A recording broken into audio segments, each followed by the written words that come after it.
La 4e saison de la série à succès The Crown débarque sur Netflix. L'occasion de retrouver auprès de la reine Elisabeth II jouée par la brillante Olivia Colman, Margaret Thatcher, campée par l'illustre Gillian Anderson, et surtout la princesse Diana, jouée par la révélation Emma Corrin.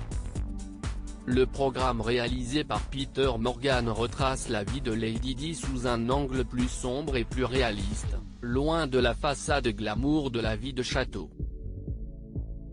On retrouve une jeune femme esseulée, en proie à la boulimie, peinant à trouver sa place au sein de la famille royale.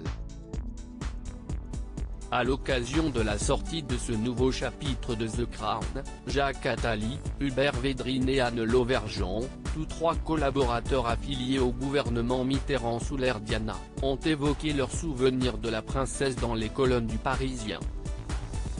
Diana était sublime, encore plus belle en vrai qu'en photo, se souvient Anne Lauvergeon, secrétaire générale adjointe de l'Élysée de 1990 à 1995, qui a fait la rencontre de la princesse lors d'une visite de cette dernière à Paris en 1992. Avec ses yeux bleus foncés incroyables et sa tête souvent penchée. Elle ne semblait pas se rendre compte de sa beauté, ce qui la rendait encore plus charmante.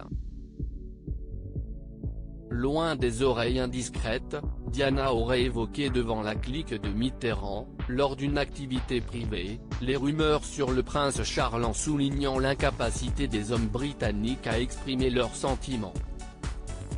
Un message clair, dont chaque mot était choisi, se rappelle Anne Lauvergeon.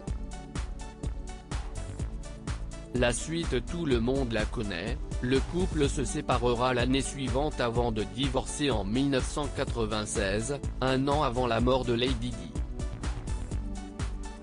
J'étais au gouvernement quand la princesse Diana est morte à Paris, se souvient Hubert Védrine, ministre des Affaires étrangères de 1997 à 2002, j'avais accueilli le prince Charles à l'aéroport. Pour la famille royale, c'était un moment très difficile.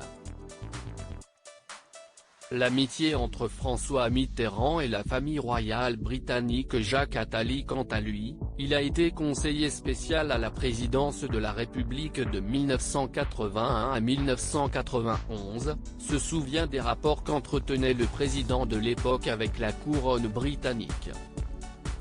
François Mitterrand avait une relation très amicale avec la reine Elisabeth II, confie l'écrivain avant d'ajouter il aimait beaucoup la princesse Diana, qu'il avait reçue pour un dîner officiel avec le prince Charles en 1988.